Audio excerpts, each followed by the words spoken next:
Hi friends, welcome to गुरु ज्ञानम। It's all about home science. आज हम क्लास 12 के प्रैक्टिकल के बारे में जानेंगे। उसका सिलेबस क्या क्या है, क्या पैटर्न है प्रैक्टिकल का, फाइनल प्रैक्टिकल जो 30 मार्क्स का होता है, और प्रैक्टिकल नंबर 1 आपको अपनी फाइल में कैसे करना है उसके बारे में जानेंगे। तो चलिए शुरू करते हैं। सबसे पहले हम देखते हैं कि हमारा सिलेबस क्या है प्रैक्टिकल के लिए, और उससे पहले ये जानते हैं कि प्रैक्टिकल का पैटर्न क्या है। तो टोटल प्रैक्टिकल है 30 मार्क्स का, 30 नंबर है इसमें 5 मार्क्स का परियोजना वर्क, प्रोजेक्ट वर्क है, जो आपको अलग से एक प्रोजेक्ट फाइल बनानी पड़ेगी। उसके बाद आपका जो दूसरा प्रैक्टिकल आएगा, जो आपको अपने एग्ज़ाम की कॉपी में करना है, प्रैक्टिकल एग्ज़ाम की कॉपी में, वो है पहला बुजुर्ग व्यक्ति के लिए किसी भी परिवार के भोजन का संशोधन करना है और संशोधित पकवान को तैयार करना है, या एक पूर्व स्कूली पोषण कार्यक्रम के लिए किसी भी एक अनुपूरक भोजन का विकास करना और उसकी तैयारी करना, या स्कूल कैंटीन के लिए एक मेनू की योजना बनाना और किसी भी एक पौष्टिक पकवान को तैयार करना। इनमें से कोई एक आपको करना होगा, जो भी आपको उस समय दिया जाएगा। ये 5 मार्क्स 5 नंबर का है। तीसरा प्रैक्टिकल ये 2 नंबर का है, और इसमें आपको कोई भी रासायनिक परीक्षण का उपयोग करके मिलावट की पहचान करना होगा और उसे अपनी प्रैक्टिकल की कॉपी में जो एग्ज़ाम में मिलेगी उसमें लिखना होगा, जैसे कि शुद्ध घी, चाय की पत्ती, साबुत काली मिर्च, हल्दी पाउडर, दूध, हींग आदि। चौथा प्रैक्टिकल है अप्लाइड टेक्सटाइल डिज़ाइन तकनीक, जैसे कि टाई एंड डाई, बाटिक या ब्लॉक प्रिंटिंग का उपयोग करके आपको एक नमूना तैयार करना होगा। वो 4 नंबर का होगा, एक सैम्पल बनाना होगा। That is of 4 marks using tie and dye, batik और block printing technique. Fifth practical सफ़ेद सूती कपड़ों में से दाग को हटाना है। किसी भी एक दाग को हटाना पड़ेगा, जैसे कि बॉल पेन का दाग है, करी का दाग, तेल, स्याही, लिपस्टिक, चाय या कॉफ़ी का दाग। ये 2 मार्क्स का होगा। छठा प्रैक्टिकल जो आपको अपनी एग्ज़ाम प्रैक्टिकल फाइल कॉपी में करना होगा, वो है निम्नलिखित में से एक पर उपभोक्ता शिक्षा और संरक्षण के लिए एक पत्रक या पर्चे को विकसित करना होगा। एक लीफलेट या पैम्फलेट बनाना होगा आपको, जो उपभोक्ता संरक्षण अधिनियम कोपरा पे आधारित होगा, उपभोक्ता जिम्मेदारियां पे, या उपभोक्ता संगठन पे, या उपभोक्ता की समस्याओं पर बनाना होगा। इसके अलावा आपकी 5 नंबर की फाइल है, जो आप अपनी फाइल बनाओगे, और 2 मार्क्स का मौखिक परीक्षा वाइबा है।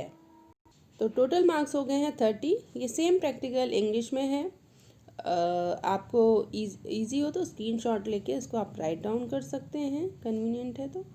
इसके अलावा जो भी प्रैक्टिकल शेड्यूल है, पूरा आपका जो सिलेबस है प्रैक्टिकल का, वो इस प्रकार से है। यूनिट 2 से आपका प्रैक्टिकल वर्क करना है, जिसमें पहला प्रैक्टिकल है वृद्ध जनों के लिए सामान्य आहार को मृदु आहार में परिवर्तित करना है। प्रैक्टिकल नंबर 2 है पोषण कार्यक्रमों के लिए पूरक खाद्य पदार्थों को विकसित करना और तैयार करना है।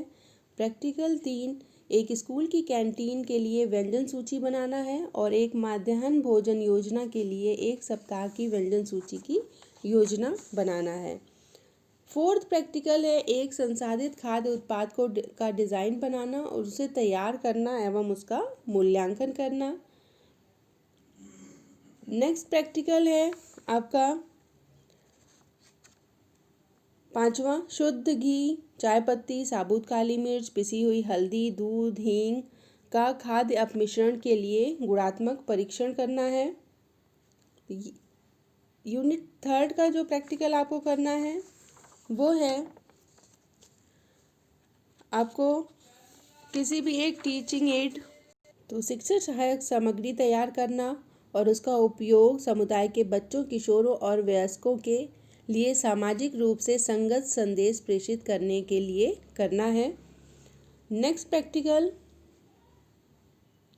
प्रैक्टिकल 7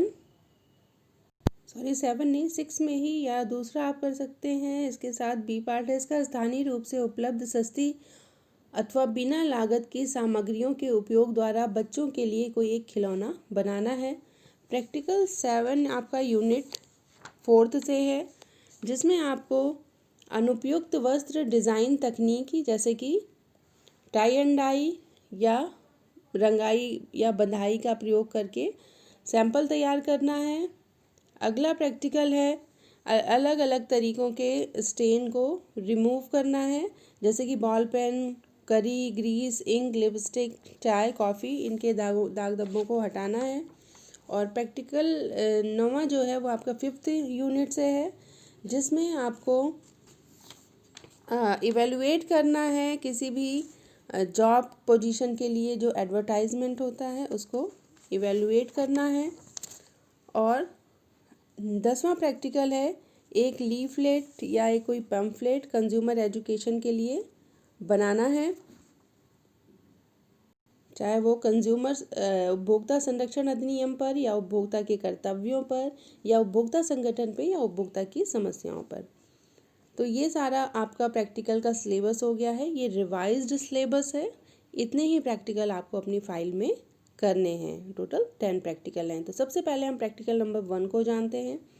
प्रैक्टिकल नंबर 1 में आपका जो ऑब्जेक्टिव है वो क्या है? उद्देश्य है बुजुर्ग व्यक्ति के लिए नरम आहार के लिए सामान्य आहार का संशोधन करना है। Modification of normal diet to soft diet for elderly person. Purpose इसका है understand the basic concept of diet modification and importance of providing balance diet to all. यानी कि आहार परिवर्तन के बेसिक कॉन्सेप्ट को समझना है और एक बैलेंस डाइट प्रोवाइड करनी है। तो ये प्रैक्टिकल आप इंडिविजुअल भी कर सकते हैं या ग्रुप बना के कर सकते हैं। इस प्रैक्टिकल के लिए आपको क्या करना है? इंटरव्यू करना है और रिकॉर्ड करना है एक एडल्ट की 1 दिन की डाइट को, और उस डाइट को इवैल्यूएट करना है कि वो संतुलित आहार है या नहीं है उस व्यक्ति के लिए। फिर उस डाइट को मॉडिफाई करना है, आपको संशोधित करना है एक वृद्ध व्यक्ति के लिए, और उस संशोधित आहार को आपको पता लगाना है कि वो बैलेंस्ड है पूर्ण रूप से या संतुलित है उस वृद्ध व्यक्ति के लिए या नहीं है। तो जो भी आप सर्वे करेंगे उस क्वेश्चनआयर बनाएंगे, उसमें सबसे पहले एज उम्र लिखेंगे उस वृद्ध व्यक्ति की, उसका वजन लिखेंगे कितना वजन है, और वो किस तरीके का कार्य विधि उसकी है, हल्का श्रम करता है, मध्यम श्रम करता है या अधिक श्रम करता है, और किस इनकम ग्रुप को बिलोंग करता है, low income group, middle income group या हाई इनकम ग्रुप को।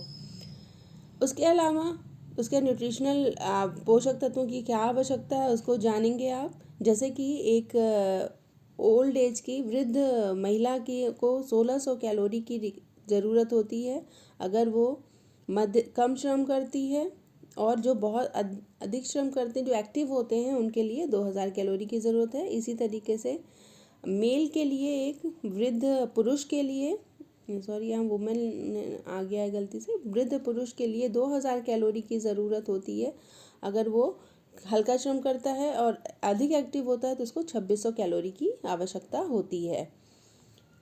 इसके बाद आप अपनी फाइल में डाइटरी रिकमेंडेशन लिखेंगे कि क्या क्या उसकी आवश्यकता है, पोषक आहार की आवश्यकता क्या क्या है एक वृद्ध व्यक्ति की। तो इसमें सबसे पहला जो सेंटेंस है वो है food should be rich in calcium, protein, folic acid और विटामिन सी। उनका खाना जो है कैल्शियम, प्रोटीन, फॉलिक एसिड और विटामिन सी में से भरपूर होना चाहिए। छोटी छोटी मात्रा में उनको थोड़े थोड़े इंटरवल पर खाना देना चाहिए, क्योंकि वो एक साथ ज़्यादा नहीं खा सकते हैं, और जिस वजह से उनकी अगर आप उन्हें वो लिमिटेड 3 मील ही देंगे, फैमिली 3 मील्स, तो उनकी रिक्वायरमेंट पूरी नहीं होगी। उनके खाने में सब्जियां होनी चाहिए, फल होने चाहिए, दूध या दूध से बना एक पदार्थ ज़रूर होना चाहिए। उनकी डाइट, यांत्रिक डाइट जो उनकी होनी चाहिए वो सॉफ्ट होनी चाहिए, मुलायम नरम होनी चाहिए। आसानी से चबाई जा सके ऐसी होनी चाहिए, आसानी से उसका डाइजेशन हो सके, पाचन हो सके, प्यूरी के फॉर्म में होनी चाहिए या घिस के ग्रेटेड फॉर्म में होनी चाहिए या स्ट्यू फॉर्म में होनी चाहिए या पोच की हुई होनी चाहिए, और कम मसाले वाली होनी चाहिए, हल्का ब्लेंड फूड होना चाहिए। फ्राइड फूड को अवॉइड करना है, फैट रिच यानी कि जिसमें घी मक्खन तेल ऐसा खाना हो उसको अवॉइड करना है। मिठाइयाँ अवॉइड करनी है, उसके जगह फ्रूट की पुडिंग दी जा सकती है और आकर्षक रूप में उनको सर्व करना चाहिए जिससे वो खा सकें। अब उसके बाद आप एक टेबल बनाएंगे जिसमें आहार परिवर्तित करके दिखाएंगे। आप अपने अकॉर्डिंग बना सकते हैं इसको, जो डाइट आपने सर्वे में पूछा है उसको मॉडिफाई करेंगे और उस हिसाब से बनाएंगे। यहाँ पे एक मैं सैम्पल आहार का परिवर्तन दिखा रही हूँ जिससे आपको ये अच्छे से समझ में आ जाएगा। तो टेबल में आपको क्या क्या लिखना है, पहले आप लिखेंगे मील कौन सी है, आहार फैमिली मील, उस दिन उस आहार में क्या बना, और वृद्ध व्यक्ति के लिए क्या क्या आपने आहार का परिवर्तन किया, मॉडिफिकेशन किया। जैसे इस सैंपल में सुबह के समय परिवार चाय बिस्किट दिया जा रहा है, जबकि ओल्ड व्यक्ति के लिए मैरी बिस्किट दिया जाएगा या और उसके साथ बिना क्रीम वाले दूध की चाय या कॉफ़ी दी जाएगी जिसमें से फ़ैट निकाल लेंगे। ब्रेकफास्ट में परिवार के लिए mango shake, sliced beetroot sandwich और स्टफ्ड ऑमलेट, जबकि ओल्ड एज के व्यक्ति को आप क्या देंगे, पतला कंसिस्टेंसी का मैंगो शेक दे सकते हैं, उस चीनी की मात्रा कम रहेगी। ग्रेट करके बीटरूट का सैंडविच बना सकते हैं जिससे वो आसानी से खा सकें। बॉयल्ड और मैश्ड एग दिया जा सकता है। मिड मॉर्निंग में उन्हें फैमिली कोई भी फ्रूट खा सकती है, लेकिन ओल्ड व्यक्ति क्योंकि सॉफ्ट डाइट देनी है तो बनाना सुटेबल रहेगा उनके लिए, आपको बनाना देना है। लंच में फैमिली के लिए फ्राइड राइस बना है, राजमा बना और सैलड बना है। वृद्ध व्यक्ति के लिए फ्राइड की जगह बॉयल्ड राइस कर देंगे जिसमें ग्रेटेड कैरेट और उबली हुई पीस को डाल सकते हैं, मटर को। राजमा में कम मसाला और कम नमक देना है और सलाद की जगह स्ट्यू किया हुआ पकाया हुआ एप्पल या घिसा हुआ खीरा दिया जा सकता है। इवनिंग टी के समय परिवार के लिए प्लेन खांडवी बना है जिसमें कोकोनट के पीसेस पड़े हैं, जबकि वृद्ध व्यक्ति को क्योंकि उनकी पोषक तत्वों की आवश्यकता को ध्यान में रख के उन्हें उसमें ब्रोकली घिस के डाला जा सकता है जिससे उनका फॉलिक एसिड ऐड हो जाएगा, और ग्रेटेड कोकोनट डाल सकते हैं। समोसा परिवार के लिए मटर भर के बना, उनके लिए मैश्ड मटर जिससे वो आसानी से खा सकें उसको। और बनाना शेक अगर देना है तो उसमें शुगर नहीं डालना है और मिल्क ज़्यादा ऐड करेंगे क्योंकि आपने अभी पढ़ा था कि उनकी कैल्शियम की रिक्वायरमेंट ज़्यादा होती है। डिनर में परिवार के लिए चना की दाल बनी हुई है, फ्राई की हुई, फ्राई राइस है और दही भल्ला है।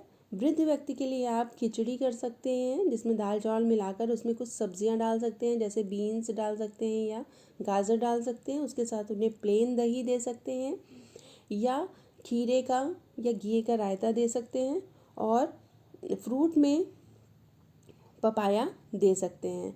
और इसके बाद इस तरीके से आप एक आहार की तालिका बनाएंगे जिसमें फैमिली का मील और उसमें परिवर्तन लिखेंगे, किस समय क्या मील दे रहे हैं वो उसका समय मेंशन करेंगे और उसको इवैल्यूएट करके आप निष्कर्ष कंक्लूज़न पे आ जाएंगे। इस तरीके से आपका प्रैक्टिकल 1 कंप्लीट हो गया। तो मैं उम्मीद करती हूँ कि आपको प्रैक्टिकल फर्स्ट समझ में आ गया होगा। इसको अपनी फाइल में करिए। थैंक्स फॉर वॉचिंग गुरु ज्ञानम। It's all about home science. Don't forget to subscribe my channel, share as much as you can, and don't forget to like and press bell button for further informations. Thank you so much.